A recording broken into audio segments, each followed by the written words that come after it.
तर हनी ट्रॅपच्या मुद्द्यावर नाना पटोले यांनी विधानसभेत पेन ड्राईव्ह बॉम्ब टाकला।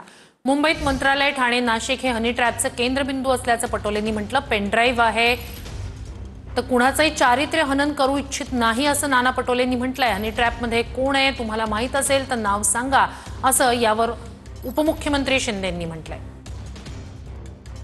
मंत्रालय, नाशिक आणि ठाणे हे हनी ट्रॅपचं केंद्र बनलेले अध्यक्ष महाराज आणि राज्याचे महत्त्वाचे कागद, गोपनीय कागद या एंटी सोशल मुवमेंटच्या हातात चाललेले आहेत। मला राज्याची, मला कोणाचं चरित्र करा, माझ्याजवळ अध्यक्ष महाराज माझ्याजवळ पेन ड्राईव्ह पण आहे, मला ते दाखवायचं नाहीये, तो विषय नाही अध्यक्ष महाराज, मला कोणाचं चरित्रहरण करायचं नाहीये। पण ज्या पद्धतीनं दाखवा म्हणाल मंत्री महोदय तर दाखवू टाकू तुमचं सरकारचं मत असेल तर, पण अध्यक्ष महाराज एवढ्या गंभीर प्रश्नामध्ये सरकार साधं निवेदन करायला तयार नाही अध्यक्ष महाराज। हनी ट्रॅप सारखा मोठा विषय त्याचा सरकार गंभीर नाही अध्यक्ष महाराज। आणि मी तुम्हाला मुद्दाहून सांगितलं अध्यक्ष महाराज, माझं माहिती आहे नाशिक, मंत्रालय आणि ठाणे हे त्याचे केंद्रबिंदू आहेत अध्यक्ष महाराज।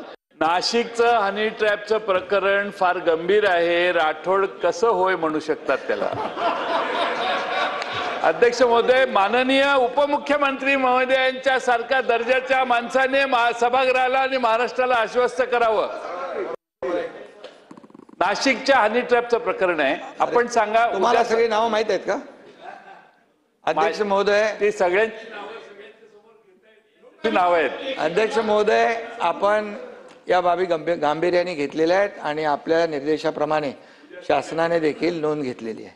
चला, मी आपल्या ही गोष्ट निदर्शनात आणण्याकरता झटकन उभा राहिलो की या संदर्भामध्ये राज्याचे गृहराज्यमंत्री यांनी काल मीडिया समोर जाहीर विधान केलंय की नाशिकच्या माणसानं सुद्धा दिलेली तक्रार मागे घेतली आणि ठाण्याच्या माणसांनी सुद्धा तक्रार मागे घेतली आणि आपसामध्ये सेटलमेंट करून हा विषय संपला असं गृहराज्यमंत्री म्हणतात।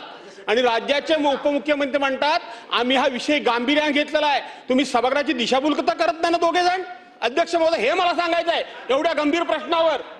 मी ज्या केसच्या बद्दल माहिती दिली, मुळात ती तक्रार ही कुठली हनी ट्रॅपच्यावर तक्रार नव्हती, ती तक्रार वेगळी होती।